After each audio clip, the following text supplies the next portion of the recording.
Hi guys, welcome back to my YouTube channel that is Swapna's tutorial. So ನೀವೇನೋ ನನ್ನ ಚಾನಲ್ಗೆ subscribe ಆಗಿಲ್ಲ ಅಂದರೆ ಪ್ಲೀಸ್ ಸಬ್ಸ್ಕ್ರೈಬ್ ಆಗಿ, ವೀಡಿಯೋಸ್ ಲೈಕ್ ಮಾಡಿ, ಶೇರ್ ಮಾಡಿ, ಹಾಗೆ ಕಮೆಂಟ್ ಮಾಡಿ. ಸೊ ಇವತ್ತು ಮಾಡ್ತಿರೋ ಸಬ್ಜೆಕ್ಟ್ ಯಾವುದು ಅಂದರೆ 6M BComನ ಮ್ಯಾನೇಜ್ಮೆಂಟ್ ಅಕೌಂಟಿಂಗ್ ಅನ್ನೋ ಒಂದು ಸಬ್ಜೆಕ್ಟ್ನ ಎಕ್ಸ್ಪ್ಲೈನ್ ಮಾಡ್ತಿದ್ದೀನಿ. ಸೊ ಅದರಲ್ಲಿ ಚಾಪ್ಟರ್ 2 ಬಂದು financial statement analysis and interpretation ಅನ್ನೋ ಒಂದು ಚಾಪ್ಟರ್ನ ಎಕ್ಸ್ಪ್ಲೈನ್ ಮಾಡ್ತಿದ್ದೀನಿ. ಸೊ ನಾನು ಪ್ರೀವಿಯಸ್ ವೀಡಿಯೋದಲ್ಲಿ ಪಾರ್ಟ್ 4ವರೆಗೂ ಎಕ್ಸ್ಪ್ಲೈನ್ ಮಾಡಿದ್ದೀನಿ. ಸೊ ಈ ಒಂದು ವೀಡಿಯೋದಲ್ಲಿ ಪಾರ್ಟ್ 5ನ ಎಕ್ಸ್ಪ್ಲೈನ್ ಮಾಡ್ತಿದ್ದೀನಿ. ಸೊ ನಾನು ಪ್ರೀವಿಯಸ್ ವೀಡಿಯೋದಲ್ಲಿ ನಾನು ಕಾಮನ್ ಸೈಜ್ ಬ್ಯಾಲೆನ್ಸ್ ಶೀಟ್ನ ಫಸ್ಟ್ ಪ್ರಾಬ್ಲಮ್ನ ಸಾಲ್ವ್ ಮಾಡಿದೆ. ಸೊ ಈ ಒಂದು ವೀಡಿಯೋದಲ್ಲಿ ನೆಕ್ಸ್ಟ್ ಪ್ರಾಬ್ಲಮ್ನ ನಾನು ಸಾಲ್ವ್ ಮಾಡ್ತಾ ಇದ್ದೀನಿ. ಸೊ ಇಲ್ಲಿ ನೀವು ನೋಡ್ಬೋದು ಕ್ವಶನ್ ಪೇಪರ್ ಪ್ರಾಬ್ಲಮ್ನ ನಾನು ಸಾಲ್ವ್ ಮಾಡ್ತಿದ್ದೀನಿ. ಇದು ಬಂದುಬಿಟ್ಟು 2020 ಕೇಳುವಂಥ ಒಂದು ಕ್ವಶನ್ ಆಗಿದೆ. ಸೊ ಇಲ್ಲಿ ನೀವು ನೋಡೋದಾದರೆ the extracts of the balance sheets of Ram limited as on 31/3/2018 and 31/3/2019 are given below. Prepare the common size balance sheet and comments ಅಂತ ಹೇಳಿ ಕೊಟ್ಟಿದ್ದಾರೆ. ಸೊ ಇಲ್ಲಿ ನೀವು ಬ್ಯಾಲೆನ್ಸ್ ಶೀಟ್ನ ಪ್ರಿಪೇರ್ ಮಾಡಬೇಕಾಗುತ್ತೆ, ಅದು ಕಾಮನ್ ಸೈಜ್ ಬ್ಯಾಲೆನ್ಸ್ ಶೀಟ್ನ ಪ್ರಿಪೇರ್ ಮಾಡಬೇಕಾಗುತ್ತೆ. ಸೊ ಇಲ್ಲಿ ನಿಮಗೆ ಅವರೇ ಎಲ್ಲ ಡಿವೈಡ್ ಮಾಡಿ ಕೊಟ್ಟಿದ್ದಾರೆ, ಬಟ್ ಪರ್ಸೆಂಟೇಜ್ ಮಾತ್ರ ನಾವು ಕ್ಯಾಲ್ಕುಲೇಟ್ ಮಾಡ್ತಾ ಹೋಗಬೇಕಾಗುತ್ತೆ. ಸೊ ಇಲ್ಲಿ ನೀವು ಪರ್ಸೆಂಟೇಜ್ ಅನ್ನೋದನ್ನ ಮಾತ್ರ ಕ್ಯಾಲ್ಕುಲೇಟ್ ಮಾಡ್ತಾ ಹೋಗ್ತೀರಾ. ಸೊ ನೋಡಿ, ಇಲ್ಲಿ ನಿಮಗೆ ಡೈರೆಕ್ಟಾಗಿ ಹೇಳ್ತಾ ಹೋಗ್ತೀನಿ. ಇಲ್ಲಿ ನೋಡಿ, ಇಲ್ಲಿ ಡೈರೆಕ್ಟಾಗಿ ಕೊಟ್ಟಿದ್ದಾರೆ. ಶೇರ್ ಹೋಲ್ಡರ್ಸ್ ಫಂಡು ಅವರೇ ಡಿವೈಡ್ ಮಾಡಿಕೊಟ್ಟಿದ್ದಾರೆ. Non current liabilities total, and ಇಲ್ಲೂ ಕೂಡ ನಾನ್ ಕರೆಂಟ್ ಅಸೆಟ್ಸಲ್ಲಿ ಫಿಕ್ಸ್ಡ್ ಅಸೆಟ್ಸು, ಕರೆಂಟ್ ಅಸೆಟ್ಸ್ ಅಂತ ಹೇಳಿ ಎಲ್ಲನೂ ಡಿವೈಡ್ ಮಾಡಿ ಕೊಟ್ಟಿದ್ದಾರೆ. ನಿಮಗೆ ಏನು ಬ್ಲೈಂಡ್ ಮೆಥಡ್ ಏನು ಅಂದರೆ ಆ್ಯಸ್ ಇಟ್ ಈಸ್ ಫಸ್ಟೇ ಬರ್ಕೊಬಿಡಿ. ಸೊ ನೋಡಿ, ಪರ್ಟಿಕ್ಯುಲರ್ಸ್ 31/3/2018 ಆ್ಯಂಡ್ 31/3/2019 ಬರೀತೀರಾ. ಅಮೌಂಟು ಪರ್ಸೆಂಟೇಜ್ನ ಹಾಕ್ತೀರಾ. ಸೊ ಇಲ್ಲಿ ನೀವು ಡಿವೈಡ್ ಮಾಡಿರೋ ಥರನೇ ಆ್ಯಸ್ ಇಟ್ ಈಸ್ ಬರೀರಿ. ಶೇರ್ ಹೋಲ್ಡರ್ಸ್ ಫಂಡ್ನ ತೊಗೊಳ್ತೀರಾ. ಸೊ ಇಲ್ಲಿ ಶೇರ್ ಹೋಲ್ಡರ್ಸ್ ಫಂಡಲ್ಲಿ share capital and reserves and surplus as it is ಹಾಕ್ತೀರಾ. ಇಲ್ಲಿ ಏನು ಅಮೌಂಟ್ ಇರುತ್ತೋ ಆ ಅಮೌಂಟ್ನ 2018 ಏನು ಅಮೌಂಟ್ ಇರುತ್ತೋ ಆ್ಯಸ್ ಇಟ್ ಈಸ್ 18ಗೆ ಬರೀತೀರಾ.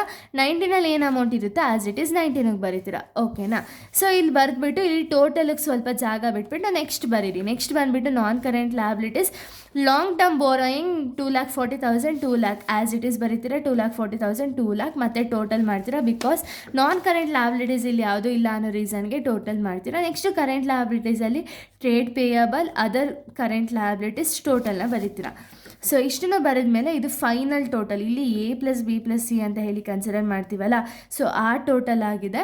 ಸೊ ಇಲ್ಲಿ ಟೋಟಲ್ನ ಹಾಕ್ತೀರಾ. ನೆಕ್ಸ್ಟ್ ಬಂದುಬಿಟ್ಟು ಅಸೆಟ್ಸಲ್ಲಿ ಫಿಕ್ಸ್ಡ್ ಅಸೆಟ್ಸ್ನ ಬರೀತೀರಾ. ಯಾವುದಾದ್ರು tangible assets, intangible assets as it is tangible, intangible ಬರೀತೀರಾ. ಟೋಟಲ್ ಮಾಡ್ತೀರಾ. ಸೊ ಇಲ್ಲಿ ಟ್ಯಾಂಜಿಬಲ್, ಇಂಟ್ಯಾಂಜಿಬಲ್ ಅಸೆಟ್ಸ್ ಎರಡೂ ಹಾಕ್ತೀರಾ, ಟೋಟಲ್ ಮಾಡ್ತೀರಾ. ನೆಕ್ಸ್ಟು ಕರೆಂಟ್ ಅಸೆಟ್ಸಲ್ಲಿ inventory, trade receivable and cash ಅಷ್ಟನ್ನು ಅಮೌಂಟ್ ಹಾಕ್ತೀರಾ, ಟೋಟಲ್ ಮಾಡ್ತೀರಾ. ಓಕೆನಾ? ಇಲ್ಲಿ ಗಂಟ ಐ ಥಿಂಕ್ ಸೊ ಎಲ್ಲರಿಗೂ ಗೊತ್ತಿರುತ್ತೆ. ಪ್ರೀವಿಯಸ್ ವೀಡಿಯೋದಲ್ಲಿ ಯಾರ್ಯಾರೆಲ್ಲ ನಾನು ವೀಡಿಯೋನ ನೋಡಿರ್ತೀರೋ ಎಲ್ಲರಿಗೂ ಸಹ ಇಲ್ಲಿ ಗಂಟ ಸ್ಟೆಪ್ಸ್ ಅಂತೂ ಪ್ರಾಪರಾಗಿ ಗೊತ್ತಿರುತ್ತೆ ಅಂತ ಹೇಳಿ ಅಂದ್ಕೊಳ್ತೀನಿ. ಓಕೆನಾ? ಇದಾದಮೇಲೆ ನೀವೇನು ಮಾಡಬೇಕು ಅಂದರೆ ಪರ್ಸೆಂಟೇಜ್ನ ಕ್ಯಾಲ್ಕುಲೇಟ್ ಮಾಡಬೇಕಾಗುತ್ತೆ. ಸೊ ಈ ಪರ್ಸೆಂಟೇಜ್ ಕ್ಯಾಲ್ಕುಲೇಟ್ ಮಾಡೋದು ಏನು ಟ್ರಿಕ್ಕಿ ವಿಷಯ ಏನಲ್ಲ. ಓಕೆನಾ? ಈಸಿ ವಿಷಯನೇ, ಬಟ್ ಕ್ಯಾಲ್ಕುಲೇಟ್ ಮಾಡೋದ್ರಲ್ಲಿ ಇದೆ ಅಷ್ಟೇ. ಸೊ ನೋಡಿ, ಇಲ್ಲಿ ಫಸ್ಟ್ ನೀವೇನು ಮಾಡ್ತೀರಾ ಅಂದರೆ, ಸೊ ಇಲ್ಲಿ ಫಾರ್ಮುಲಾ ಹೇಳಿದೆ ನಾನು ಪ್ರೀವಿಯಸ್ ವೀಡಿಯೋದಲ್ಲೇ. Individual value divided by total value into 100 ಮಾಡಿದಾಗ ನಮಗೆ ಪರ್ಸೆಂಟೇಜ್ ಯಾವ ರೀತಿ ಫೈಂಡ್ ಔಟ್ ಮಾಡಬೇಕು ಅಂತ ಹೇಳಿ ಗೊತ್ತಾಗುತ್ತೆ. ಓಕೆನಾ? ಸೊ ಇಲ್ಲಿ ನೀವು ಶೇರ್ ಕ್ಯಾಪಿಟಲಲ್ಲಿ, so share capital total amount ಎಷ್ಟಿದೆ? 18 lakh. ಅಂದರೆ ಇಂಡಿವಿಜುವಲ್ ವ್ಯಾಲ್ಯೂ ಎಷ್ಟಿದೆ ಅಂದರೆ 18 lakh individual value. Total value ಎಷ್ಟಿದೆ? 30 lakh. ಇಷ್ಟೂ ಆ್ಯಡ್ ಮಾಡಿದಾಗ ಎಷ್ಟು ಬರುತ್ತೋ ಅದು ಟೋಟಲ್ ವ್ಯಾಲ್ಯೂ ಕ್ವಶನಲ್ಲಿರೋದು. ಸೊ ಕ್ವಶನಲ್ಲಿರೋದು ಎಷ್ಟು? 30 lakh. ಸೊ ಇಲ್ಲಿ ನಾವು ಇವಾಗ ಒಂದ್ಸತಿ ಕ್ಯಾಲ್ಕುಲೇಟ್ ಮಾಡೋಣ. ಓಕೆನಾ? ಸೊ ನೋಡಿ, ಇಲ್ಲಿ ಫಸ್ಟ್ ಏನಿದೆ ಅಂದರೆ ಇಂಡಿವಿಜುವಲ್ ವ್ಯಾಲ್ಯೂ ಬಂದು 18 lakh divided by 30 lakh into 100 ಮಾಡಿದಾಗ ನಿಮಗೆ ನೋಡಿ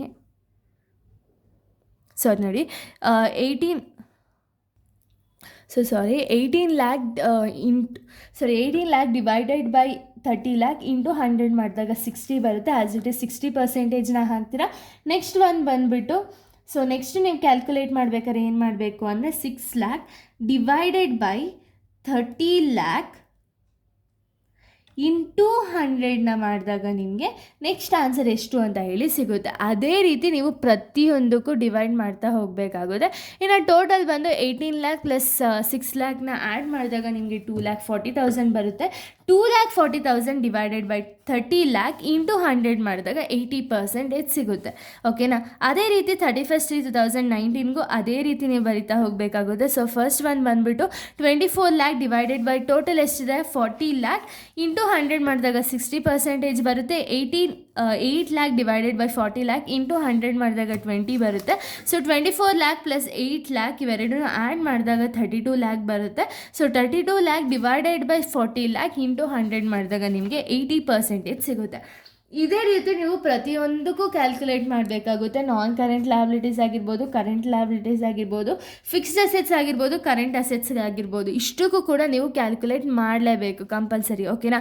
ಇನ್ನು ಟೋಟಲ್ ಫೈನಲ್ ಆನ್ಸರ್ ಯಾವ ರೀತಿ ನೀವು ಬರೀಬೇಕು ಅಂದರೆ, so total of A plus B plus C ಅಂತಲೇ ಹೇಳ್ಬೋದು. ನಾನು ಅದಕ್ಕೆ ನಿಮಗೆ ಈಸಿ ಆಗಲಿ ಅಂತ A plus B plus C ಅಂತ ಹಾಕಿದ್ದೀನಿ. ಸೊ A ಅಂದರೆ A ಟೋಟಲ್ ಅಂದರೆ ಶೇರ್ ಹೋಲ್ಡರ್ಸ್ ಫಂಡ್ ಟೋಟಲ್ನ ಆ್ಯಡ್ ಮಾಡ್ತೀರಾ. B ಅಂದರೆ ನಾನ್ ಕರೆಂಟ್ ಲಯಬಿಲಿಟೀಸ್ನ ಆ್ಯಡ್ ಮಾಡ್ತೀರಾ. ಕರೆಂಟ್ ಲಯಬಿಲಿಟೀಸ್ನ ಆ್ಯಡ್ ಮಾಡ್ತೀರಾ ಅಂದರೆ 24 lakh ಪ್ಲಸ್ 2,40,000 ಪ್ಲಸ್ 3,60,000 ಇಷ್ಟು ಆ್ಯಡ್ ಮಾಡಿದಾಗ ನಮಗೆ 30 lakh ಬರುತ್ತೆ. 30 lakh ಇಲ್ಲಿ ನೀವು ಬ್ಲೈಂಡಾಗಿ 100% ಹಾಕಿ, ಬಿಕಾಸ್ ಯಾವಾಗಲೂ ಫೈನಲ್ ಆನ್ಸರ್ ಏನಿದೆ ಅದು ಯಾವಾಗಲೂ 100% ಇರಬೇಕು. ಸೊ 100%ಗಿಂತ ಅದು ಕಡಿಮೆ ಇರಬಾರ್ದು. ಅದೇ ರೀಸನ್ಗೆ 100%, ಎರಡು ಕಡೆಯೂ ನೀವು 100% ಅಂತ ಹೇಳಿ ಹಾಕ್ಬೋದು. ಅದೇ ರೀತಿ ನೀವು ಅಸೆಟ್ ಸೈಡು ಬರ್ತೀರಾ. ಅಸೆಟ್ಸಲ್ಲಿ ಟ್ಯಾನ್ಜಬಲ್ ಇಂಟ್ಯಾನ್ಜಬಲ್ ಇದೆ. ಸೊ ಆ ಟ್ಯಾನ್ಜಬಲ್ ಅಮೌಂಟ್ನು ಹಾಕ್ತೀರಾ, ಇಂಟ್ಯಾನ್ಜಬಲ್ ಅಮೌಂಟ್ನು ಹಾಕ್ತೀರಾ. ಎರಡೂ ಆ್ಯಡ್ ಮಾಡಿದಾಗ 35,000 ಬರುತ್ತೆ. ನೆಕ್ಸ್ಟ್ ಅದೇ ರೀತಿ 2019ಗೂ ಬರೀತೀರಾ. ಆ್ಯಂಡ್ ಕರೆಂಟ್ ಅಸೆಟ್ಸ್ ಏನೇನಿದೆ ಅಷ್ಟನ್ನು ಕೂಡ ಬರೀತೀರಾ. ಬರೆದ್ಬಿಟ್ಟು ಟೋಟಲ್ ಮಾಡ್ತೀರಾ. ಸೊ ಇಲ್ಲಿ ಟೋಟಲ್ ಬಂದುಬಿಟ್ಟು ಪ್ರೀವಿಯಸ್ ಏನು ಆನ್ಸರ್ ಬಂದಿರುತ್ತೋ ನಮಗೆ ಕ್ವಶನಲ್ಲಿ ಅದೇ ಆನ್ಸರ್ ಟೋಟಲ್ ಇರಬೇಕು. 30 lakh 100%, 40 lakh 100%.